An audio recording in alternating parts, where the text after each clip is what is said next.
Welcome students, viscous drag and Stokes law हम discuss करेंगे fluids dynamics में। इससे पहले हम जानते हैं कि सॉलिड्स में फ्रिक्शन होती है। सॉलिड्स की सरफेस जब सॉलिड टू सॉलिड मूव करती हैं एक दूसरे के ऊपर तो उनमें फ्रिक्शनल इफेक्ट जो है प्रोड्यूस होते हैं। ठीक है, तो यहाँ पे अगर हम जो है वो इसी तरह से बात करें कि लिक्विड की लेयर्स अगर लिक्विड की लेयर्स के ऊपर मूव करें, ठीक है जी, लिक्विड ऑन लिक्विड जो है वो मूव करे, और इस तरह से गैस की लेयर्स के ऊपर मूव करें, और लिक्विड एंड गैस, तो डेफिनेटली इनमें भी मॉलिक्यूल्स होते हैं, तो फिर उनके भी आपस में फ्रिक्शनल इफेक्ट होंगे, लिक्विड एंड गैसेस। ठीक है जी, गैसेस। तो यहाँ पे एक्चुअली हम वही फ्रिक्शनल इफेक्ट जो है वो डिस्कस करेंगे, और स्टूडेंट्स लिक्विड्स और गैसेस को ही हम कंबाइनली जो है वो फ्लूइड्स कहते हैं। ठीक है जी, फ्लूइड्स, FLUID, फ्लूइड। ठीक है, क्योंकि फ्लूइड यानी कि कोई डेफिनेट शेप नहीं होती, ना लिक्विड्स की और ना गैसेस की। अच्छा, अब हम बात करते हैं इनकी विस्कोसिटी की, यानी कि इनकी फ्रिक्शनल इफेक्ट की। तो इसके लिए हम जो है यहाँ पे एक एग्जांपल डिस्कस कर लेते हैं कि हमारे पास अगर एक जगह पे कुछ जो है वो एक लिक्विड है, सपोज के वाटर ही अगर हम कंसीडर कर लें, ठीक है, तो यहाँ पे बॉटम में भी उसके मॉलिक्यूल्स की एक लेयर होगी। ठीक है, ये मॉलिक्यूल्स की लेयर होगी, तो और फिर जो है वो यहाँ पे भी एक लेयर होगी। ठीक है, यहाँ पे भी लेयर होगी, और सिमिलर लेयर, यानी कि एक ही लेयर में मॉलिक्यूल इसलिए स्टूडेंट्स रहते हैं कि उनका मतलब एक लेयर का टेम्परेचर जो है वो एक फिक्स होता है और अगली लेयर का टेम्परेचर थोड़ा डिफरेंट होता है। टेम्परेचर के लिहाज से फिर काइनेटिक एनर्जी भी डिफरेंट होती है, इस वजह से फिर उनकी मूवमेंट जो है नीचे वाले, यानी कि अगर टेम्परेचर कम है तो उनकी काइनेटिक एनर्जी कम होगी और मूवमेंट स्लो होगी, इसलिए वो बॉटम पे रुकेंगे।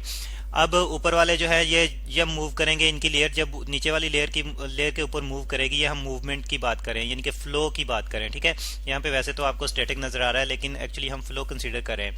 तो ऊपर वाली लेयर जब मूव करेगी नीचे वाली लेयर के ऊपर, तो जो है वो मॉलिक्यूल्स की आपस में फ्रिक्शन प्रोड्यूस होगी। ठीक है, तो इसी फ्रिक्शनल इफेक्ट को स्टूडेंट्स हम कहते हैं विस्कोसिटी। यहाँ पे हम लिख लेते हैं विस्कोसिटी। विस्कोसिटी जरा क्लियरली राइट कर लें, VISCOSITY, viscosity.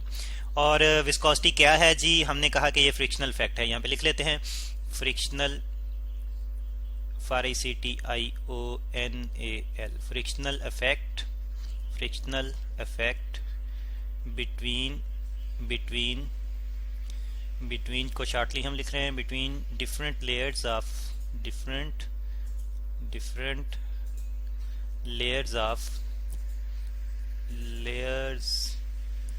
of a flowing fluid। ठीक है जी, ऑफ अ फ्लोइंग, एक मूव करते हैं फ्लूइड की सरफेसेस के दरमियान में जो फ्रिक्शनल इफेक्ट होगा स्टूडेंट्स, फ्लोइंग फ्लूइड, उसको, उस फैक्ट को हम जो है वो फ्रिक्शनल इफेक्ट को विस्कोसिटी कहते हैं। ठीक है जी, फ्लूइड। ठीक है, और ये तो हमने लिक्विड्स के लिए डिस्कस किया स्टूडेंट्स। गैसेस के लिए भी इसी तरह से विस्कोसिटी होती है, और अगर हम विस्कोसिटी को जो है वो मैथमेटिकली रिप्रेजेंट करना चाहिए, इनके क्वांटिटी को, यानी कि इसी फ्रिक्शनल इफेक्ट को क्वांटिटेटिवली रिप्रेजेंट करना चाहें, तो इसको हम एक लेटर जो है, हमारे पास एक लेटर है ईटा। ठीक है, ये ईटा जो है, ये यहाँ पे मैंने इसका सिंबल डाला है, तो इससे हम रिप्रेजेंट करते हैं, और इसको हम कहते हैं कोएफिशिएंट ऑफ विस्कोसिटी। ठीक है जी, coefficient, FFICIENT, coefficient of viscosity, viscosity COSITY। और स्टूडेंट्स एक फ्लूइड के लिए जो है उसकी लेयर्स के दरमियान में फ्रिक्शनल इफेक्ट जो है एक जैसा ही होगा, और दूसरे फ्लूइड की लेयर्स के दरमियान में फ्रिक्शनल इफेक्ट भी एक जैसा ही होगा, लेकिन दो डिफरेंट फ्लूइड्स के दरमियान की लेयर्स के दरमियान में जो फ्रिक्शनल इफेक्ट है वो डिफरेंट होगा। यानी कि अगर हम फ्लूइड टू फ्लूइड बात करें तो उनकी हर एक की विस्कोसिटी जो है वो डिफरेंट होगी। यहाँ पे इसको हम इस तरह से समझने की कोशिश करते हैं, इस पिक्चर की मदद से आप देखें कि यहाँ पे टैप में से वाटर जो है वो डाउनवर्ड मूव कर रहा है। ठीक है, तो वाटर की लेयर्स के दरमियान में जो है, यानी कि वाटर मॉलिक्यूल्स के दरमियान में विस्कोसिटी जो होगी, ये सारे मॉलिक्यूल्स के दरमियान में एक जैसी विस्कोसिटी होगी। यहाँ पे आप देख रहे हैं कि स्पून में से जो है वो एक हनी जो है उसकी लेयर जो है वो नीचे आ रही है। तो हनी में हम देख रहे हैं कि इसमें जो है ये, यानी कि स्लोली मूव करेगा, क्योंकि इसकी विस्कोसिटी इसकी लेयर्स के दरमियान में फ्रिक्शनल इफेक्ट जो है वो ज्यादा है। ठीक है, एक दूसरे उसकी मोशन, यानी कि ऊपर वाली लेयर जो मूव कर रही है उसकी मोशन को नीचे वाली लेयर जो है वो ज्यादा रेजिस्ट कर रही है, उसको स्लो डाउन कर रही है, इसलिए स्लोली मूव करेगा। तो इस तरह से हम कहते हैं कि डिफरेंट फ्लूइड्स की विस्कोसिटी डिफरेंट होती है। ठीक है, और यहाँ पे हम देख रहे हैं कि हनी स्लोली मूव करेगा, तो इसका मतलब है कि इसकी विस्कोसिटी ज्यादा होगी। यहाँ पे हम लिख लेते हैं कि हनी विस्कोसिटी जो है, हनी विस्कोसिटी जो है, विस्कोसिटी SITY ये ज़्यादा होगी, ग्रेटर होगी as compare to water viscosity, water viscosity, ठीक है जी, विस्कोसिटी। तो अब अगर हम बात करें, यानी कि ये तो हम जो है वो जस्ट जनरली डिस्कस कर रहे हैं। अगर हम वाटर की विस्कोसिटी वैसे अगर हम चेक करें, हमने कहा कि कांस्टेंट होगी वाटर की अपनी लेयर्स के दरमियान में, तो अगर हम वाटर के लिए viscosity, coefficient of viscosity check करें, क्वांटिटी है तो इसका मतलब है कि इसकी कोई ना कोई वैल्यू होगी, ठीक है, क्वांटिटी की कोई ना कोई वैल्यू होगी। तो वाटर के लिए फिर इसकी जो वैल्यू है स्टूडेंट्स वो हमारे पास है 0.0801 इंटू 10⁻⁻³ न्यूटन, यानी कि इसका यूनिट जो है न्यूटन सेकंड पर मीटर स्क्वायर है, ठीक है जी। ये वाटर की विस्कोसिटी है। इस तरह से अगर हम एयर की बात करें, गैसेस में से एयर की बात करें, तो एयर की भी स्पेसिफिक विस्कोसिटी है, उसका कोएफिशिएंट ऑफ विस्कोसिटी भी जो है वो एक वैल्यू है उसकी, और वो है जी 0.019 इंटू 10⁻⁻³ न्यूटन सेकंड पर मीटर स्क्वायर, ठीक है स्टूडेंट्स।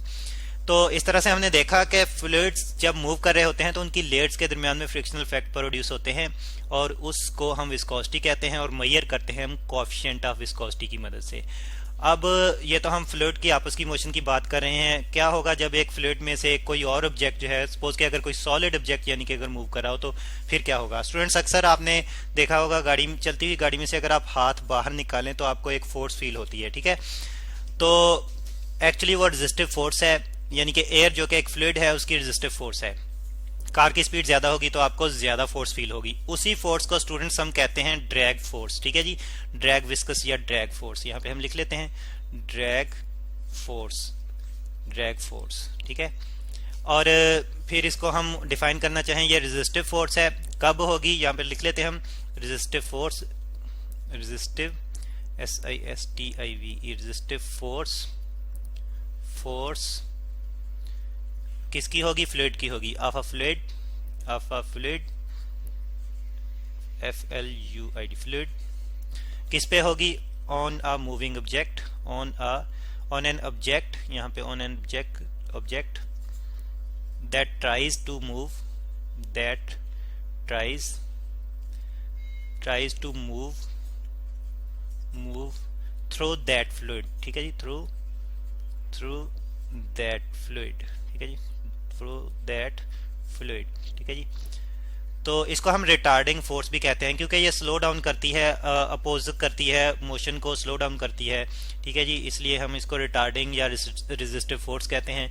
तो यहाँ पे हमने एक डायग्राम, यानी कि ये एक पिक्चर देख रहे हैं आप, यहाँ पे बॉल जो है एक्चुअली डाउनवर्ड गिर रही है, डाउनवर्ड फॉल आउट कर रही है अपने वेट की वजह से, लेकिन इस पे एक रेजिस्टिव फोर्स भी, क्योंकि इसके इर्द गिर्द और इसके नीचे जो है वो एयर पार्टिकल्स हैं, एयर की लेयर्स हैं, तो वो एयर जो है वो इस पे फोर्स अप्लाई करेगी, इसकी मोशन को जो है वो रेजिस्ट करेगी, रिटार्ड करेगी, इसकी मोशन को जो है वो स्लो डाउन यानी कि इसको करना चाहेगी। उस फोर्स को ड्रैग फोर्स हम कहते हैं, FD से हम रिप्रेजेंट कर सकते हैं। अब अगर हम ड्रैग फोर्स को कैलकुलेट करना चाहें स्टूडेंट्स, तो कैसे कैलकुलेट कर सकते हैं? जैसे कि हम हर फोर्स के लिए एक फार्मूला रखते हैं। तो स्टूडेंट्स इसके लिए स्टोक्स एक साइंटिस्ट थे, उन्होंने एक लॉ जो था वो बनाया था, स्टोक्स लॉ, इसको हम स्टोक्स लॉ कहते हैं। और मैथमेटिकली हम इसको स्टडी करेंगे तो जैसे कि हमने देखा कि अगर हम जो है वो चलती हुई गाड़ी से हाथ बाहर निकालें तो हमें रिटार्डिंग फोर्स यानी कि ड्रैग फोर्स फील होती है, और फिर जो है अगर हम स्पीड गाड़ी की ज्यादा हो तो ड्रैग फोर्स ज्यादा होगी। यहाँ पे हम लिख लेते हैं, क्योंकि गाड़ी के साथ साथ हम भी मूव कर रहे हैं तो इसका मतलब है कि हमारी स्पीड पे ड्रैग फोर्स जो है डिपेंड करेगी, स्पीड ज्यादा होगी तो ड्रैग फोर्स ज्यादा होगी। फिर इस तरह से हम देखते हैं कि अगर जो है वो, ये तो हमने एयर की बात की, यानी कि एयर में गाड़ी मूव कर रही है, लेकिन अगर हम उसी तरह से वाटर में मूव करना चाहें तो वाटर का कोएफिशिएंट ऑफ विस्कोसिटी ज्यादा है, तो फिर जो है ये कोएफिशिएंट ऑफ विस्कोसिटी पे भी डिपेंड करेगी, ज्यादा विस्कोसिटी पे जो है वो ज्यादा रिटार्डिंग फोर्स होगी, ठीक है। और फिर इसी तरह से अगर साइज यानी कि ऑब्जेक्ट जो है वो उसका साइज ज्यादा है तो उस पर भी डिपेंड करेगी यही फोर्स, ठीक है जी। साइज अगर इसी बॉल की जगह, छोटी बॉल की जगह हम फुटबॉल गिराएं तो फिर जो है वो उस पर भी ये उस पर रिटार्डिंग फोर्स ज्यादा होगी। तो स्टूडेंट्स स्टोक्स ने मैथमेटिकली इसी को कैलकुलेट किया था, तो उन्होंने जो फार्मूला हमें दिया था ड्रैग फोर्स कैलकुलेट करने के लिए, ये यानी कि इन्हीं प्रोपोर्शनलिटी में से अगर हम कैलकुलेट करना चाहें तो हमारे पास ड्रैग फोर्स आती है FD = 6 पाई ईटा, जो कि कोएफिशिएंट ऑफ विस्कोसिटी को डिफाइन कर रहा है। आर को हम बाद में एक्सप्लेन करेंगे, और v जो कि वेलोसिटी है, ठीक है जी। 6 पाई जो है ये कांस्टेंट है। तो यहाँ पे हम देख रहे हैं कि ड्रैग फोर्स जो है हम इस फार्मूले से कैलकुलेट कर सकते हैं किसी भी ऑब्जेक्ट पे जो कि मूव कर रहा है किसी फ्लूइड में से, ठीक है, उस पर जो ड्रैग फोर्स लग रही है। अब हम आर की बात करेंगे। तो स्टूडेंट्स एक्चुअली ये जो इक्वेशन स्टोक्स ने ड्राइव की थी ये एक स्फेरिकल ऑब्जेक्ट के लिए की थी, तो आर जो है उसी स्फेयर का रेडियस है। तो यानी कि साइज को एक्चुअली हम अगर स्फेयर हो तो उसको हम रेडियस से डिफाइन कर सकते हैं, रेडियस से जो है वो डिस्क्राइब कर सकते हैं, ठीक है। तो फिर इस तरह से ये साइज का फैक्ट जो है वो आर से रिप्रेजेंट हो रहा है। तो ये है students drag force and viscosity.